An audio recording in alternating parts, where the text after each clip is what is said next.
our healthcare workers. They are now under anxiety because there is no job security once this healthcare company takes over. To me, that is a total betrayal of the trust of the people. When our people go to the clinics and there is no medicine simply because the supplies have not been paid, when instructions have been given that regardless to what it takes, the lease for the aircraft, for the jet, has to be paid, even if it means that the medicine for the sick people is not paid for. And I have seen persons going to the private pharmacies, paying hundreds of dollars just to have their prescription filled. To me, that is a treacherous act. That is what we call things he did was to change the liquor license law that permit music and dancing to go on from 12 o'clock on a Saturday night until after 3 o'clock on a Sunday morning. Followed that up with a lottery bill where he made promises that once this lottery bill is passed, that he would have money for his faith-based initiatives. By that I mean he would have money to give to the church so that they could carry out their functions, which in itself is disgraceful. He promised that from this lottery, money will go for sports, education, and scholarships. Not a single cent has gone to either of these initiatives. And more recently, we see the Casino License Amendment Bill, where Turks and Caicos Islanders are now permitted to gamble. My brothers and sisters, ladies and gentlemen, that is not empowerment. Those are things put in order to entrap you, to impoverish you. I term that taxation through addiction. So when we look at the whole area of who are the traitors, the biggest traitors are this government in office. And my question to you is, are you satisfied with what you have been dealt by this government? Are you satisfied that you can no longer get jobs? Are you satisfied that even when it comes to in the hotels, when we look at the gratuity, that some of them are now being denied the gratuity that is prescribed by law?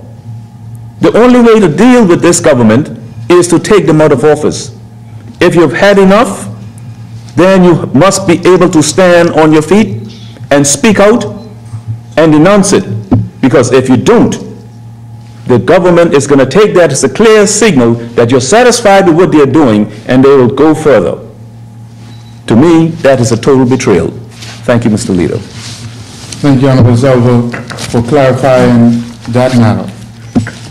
To add to Honorable Salvo's comment, I believe it's important to note that during this government's first term in office, we started a process of importing labor to the detriment of Turks and Caicos Islanders, where we allowed private industry that wanted to import labor to bring in cheaper labor when they were qualified Turks and Caicos Islanders willing and ready to perform those functions. And we did so by marginalizing the Turks and Caicos Islanders. During the government's second term of office, that policy has now extended to government projects, where there are government projects that are ongoing that have no Turks and Caicos Islanders employed on those jobs. That, ladies and gentlemen, is a clear indication of betrayal. As we turn to the issues of health care,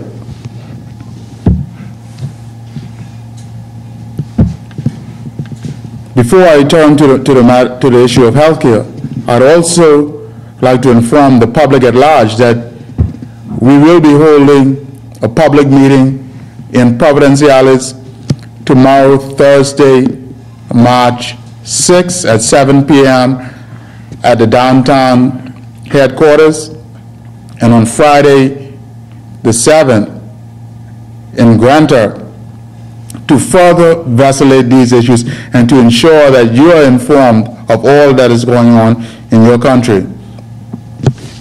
we encourage all of you to come out and be a part of this and to hear what is going on in your country.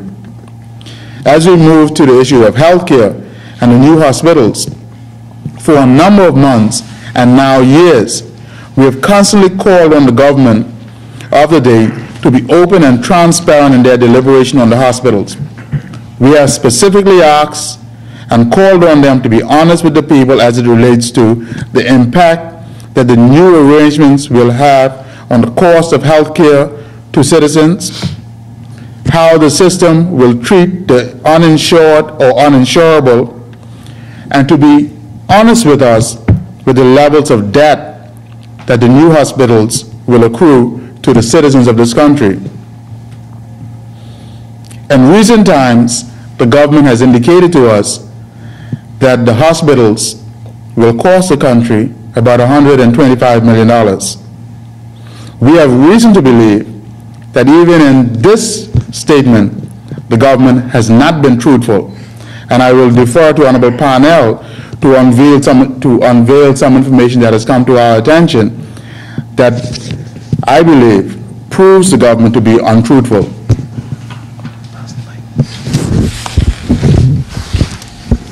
Thank you, Honorable Leader. The issue of the unresolved matters surrounding the hospitals and the construction of those hospitals. The role of the opposition is multifaceted.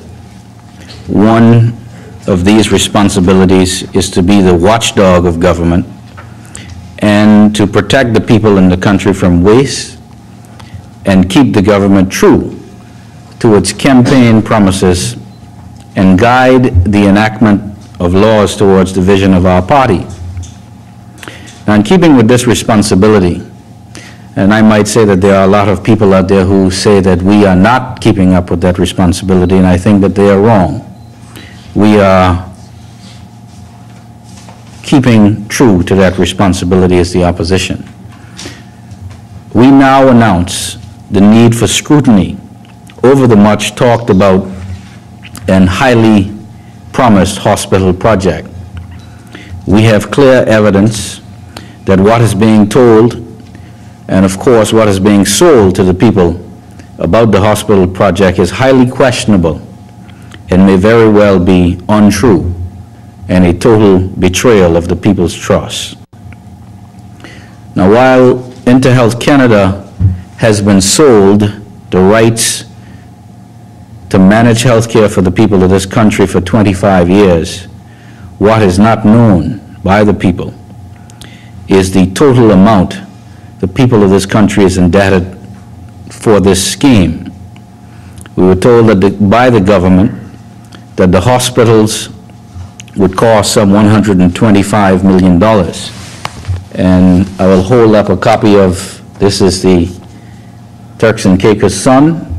The headline says 125 million hospital deal signed. This is already a catastrophically high amount for this project.